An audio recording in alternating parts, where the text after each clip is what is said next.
The 9 to 5 office routine has always felt like a shackle to me, a relentless cycle of monotony that drains the spirit and stifles creativity.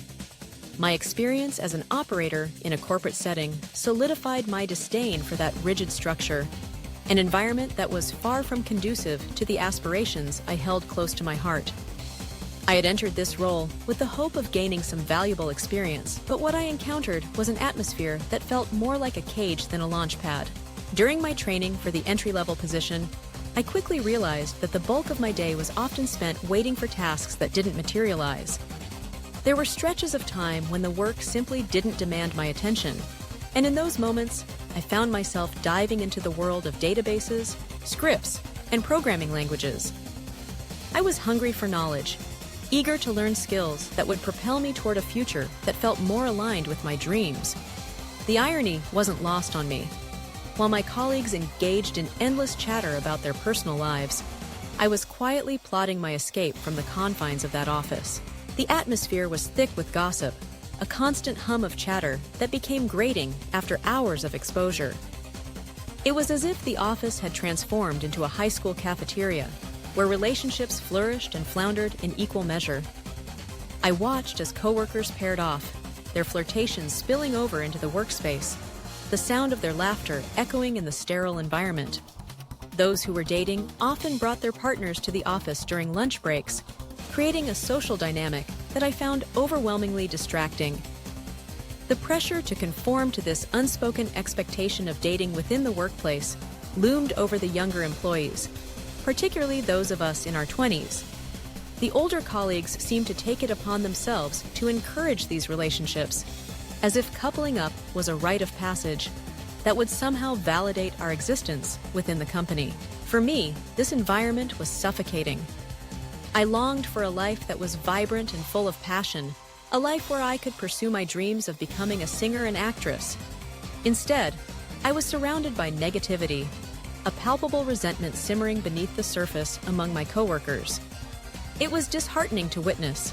The conversations often turned into complaints about management, the workload, or the latest office drama, and I found myself retreating further into my own thoughts. I felt like an outsider, yearning for something more meaningful than the gossip that surrounded me. As the days turned into weeks, my anxiety began to mount. The discontent of my colleagues seeped into my own sense of self-worth. I questioned whether I was on the right path, feeling the weight of societal expectations pressing down on me. The idea of a stable job with a predictable paycheck was often romanticized, yet I found myself increasingly disillusioned. My dreams felt like distant stars, twinkling just out of reach, while I sat in a cubicle, tethered to a routine that felt more like a prison sentence than a career opportunity. It was during one particularly tedious afternoon, as I stared at my computer screen, that I made a decision that would change everything. I had been working on my programming skills, piecing together knowledge from online courses and tutorials, when I realized that I had the power to redefine my career. I didn't have to accept the traditional path laid out before me. I could forge my own way.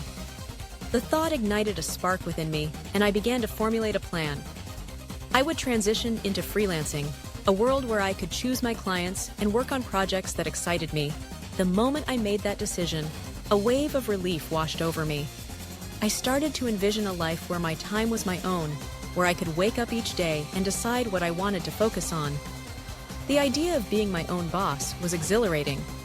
No longer would I be subjected to the endless chatter of relationships that didn't concern me, or the pressure to conform to an office culture that felt alien. I could walk away from any situation that didn't sit well with me, liberating myself from the negativity that had begun to seep into my bones. As I transitioned into freelancing, I discovered a newfound sense of empowerment. I was no longer confined to a desk or a schedule dictated by someone else. I could choose projects that aligned with my passions and skills, allowing me to integrate my love for technology with my artistic aspirations. Each day became an opportunity to explore new avenues, to network with like-minded individuals, and to cultivate a career that resonated with who I truly was. The freedom I found in freelancing was invaluable. I could work from anywhere, whether it was a cozy cafe, a park bench, or the comfort of my own home. I could structure my day to accommodate auditions and rehearsals, weaving my artistic pursuits seamlessly into my professional life.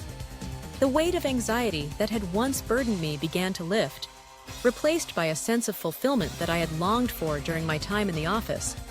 Then I found another job as a web programmer. It was not for a long time. Then I helped my dad with his business. Looking back, I realized that the 9-to-5 routine was never meant for me. It was a chapter in my life that served as a catalyst for growth, pushing me to seek out a path that aligned with my dreams. The noise of the office, the pressure to conform, and the negativity of my coworkers all contributed to my decision to break free. Now, as a freelancer, I relish the autonomy I have over my life and career. I've learned that success doesn't have to fit into a traditional mold. It can be shaped by the choices we make and the passions we pursue.